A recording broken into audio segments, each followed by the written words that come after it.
በትዕግስት እንንዳ ሕይወት እንዳንቀጥል አካል እንዳንጎዳ ሁሌም ረጋ ብለን በትዕግስት እንንዳ ሕይወት እንዳንቀጥል አካል እንዳንጎዳ ከባድ ኃላፊነት እንዳለብን አውቀን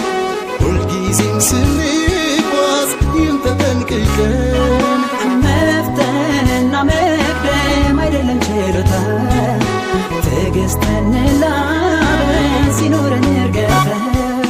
ሁሌም ረጋ ብለን በትዕግስት እንንዳ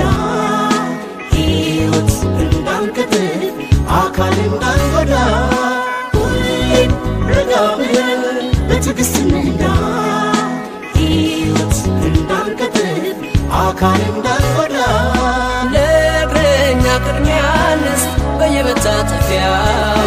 አደጋው ይቀንስ የሰው ሕይወት መጥፊያው ሴቶችና ሕፃናት አረጋውያኑ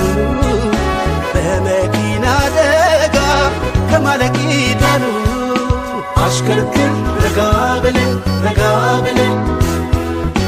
አትቸኩል ትደርሳለህ ዘና ብለን